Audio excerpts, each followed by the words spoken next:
าวคือไล่จีบไหนผู้บ่าวรอจีบยากเขาเคยแบบว่าคิดจะจีบผู้บ่าวรอแล้วจีบจริงๆเลยถึงกับบางคนกับว่าซื้อเสือบางคนกับซื้อเสือนะเทศนายกะแบบคือที่ไหนจีบง่ายกว่าก่อนนี้เขาจีบผู้บ่าวคือไล่เนาะ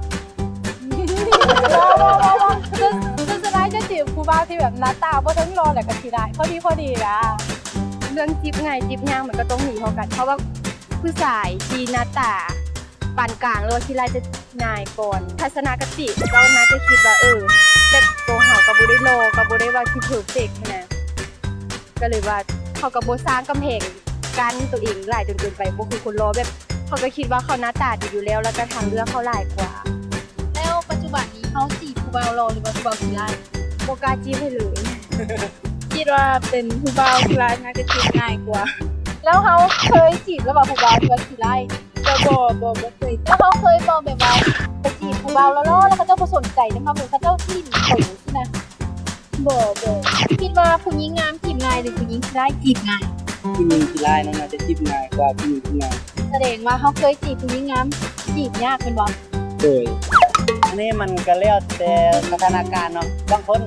ตั้งใจหน้าตาที่ร้ายแต่ก็จีบยากอยู่เด้ ขี่ไล่แต่กันเลือกคือกันได้เนาะแล้วเคยบอกแบบว่าไปจีบผู้หญิงงามแล้วจีบเนี่ยเคยไปจีบแต่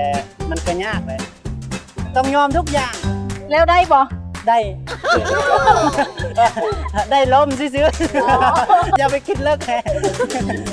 แต่มันก็ล้มบ่ดนเนาะเขามีทางเลือกหลายทางได้คนงามจีบยากนี่เด้อเราเห็นกันเนี่ยเนาะแบบว่าลิ้นตื่นแบบว่าบ่ลมน้ำเขาบ่หรือว่าคุยประมาณนี้หว่าบางคนเนี่ยเห็นเฮาเนี่ยก็บ่อยากล้มแล้วเนาะคิดบางคนมันบ่ได้เว้าแต่แสดงออกท่าทีเขาคิดว่าผู้หญิงที่ขี้ร้ายนี่จีบง่ายกว่าเคยแล้วแบบว่าจีบผู้หญิงขี้ร้ายแล้วจีบง่ายประมาณนี้นะ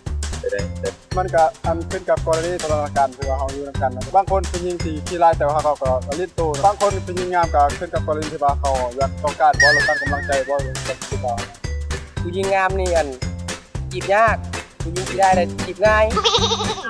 แสดงว่าเขาเคยไปจีบผู้หญิงงามแล้วจีบยากเป็นบ่สวยเป็นได้ผู้หญิงงามที่ว่าจีบยากเขามั่นใจในตัวเองอะเนาะทักถามไม่ว่าก็จะจีบคุยกันกูอยากตอบผู้หญิงขี้ร้ายน่าจะจีบง่ายกว่าเพราะว่าผู้หญิงงามมีทางเลือกหลายอย่างผู้บ่าวเขาก็มักหลายคิดว่าผู้หญิงขี้ร้ายจีบง่ายกว่า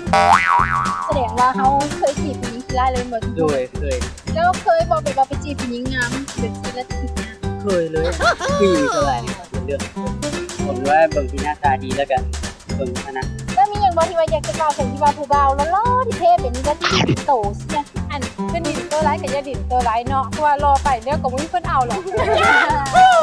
ก็อยากจะฝากว่าบ่ให้คบคนที่หน้าตาหลายขึ้นไปบางคนที่หน้าตาดีนิสัยบ่ดีก็มีแต่คนที่หน้าตาบ่ดีนิสัยบ่ดีก็แฮ่งมีหลายแล้วมีอย่างบ่ว่าอยากจะฝากถึงผู้หญิงงามว่าที่ยากที่สิลิ้นโตเตเนาะสินะก็ต้องขี้ร้ายแล้วคือว่าทุกคนบ่เบิ่งสินะอยากจะฝากถึงผู้หญิงที่ว่างามเวลาที่ว่าเห็นผู้บ่าวขี้ร้ายหรือว่าผู้ที่ว่าบ่รอว่าซั่นๆน่ะอยากไปจีบหรือว่าอยากไปลุมนำก็บ่ควรปฏิเสธเขาเจ้าแบบง่ายดายบางเทื่อเขาเจ้าอาจจะเป็นคนที่ว่าจริงใจแต่ก็ฝากว่าเธอยังงามแต่มันก็งามบ่ได้ดนเนาะจังได๋มันจะเหี่ยวประมาณนี้อ่ะบ่ต้องเลือกหลายบ่ต้องเลือกเอาคนโลๆงามๆมันบ่คู่กันดอกฝากถึงผู้หญิงที่งามเนาะก็อยากให้หันมาทับตัวเป็นตัวแบบเป็นกันเองร่วมกันก็ง่ายๆเบิ่งคนก็บ่ให้เบิ่งที่หน้าตาบางคนนี่ขี้ร้ายแต่ว่าจิตใจดีจังซี่อ่ะเขาเจ้าเลย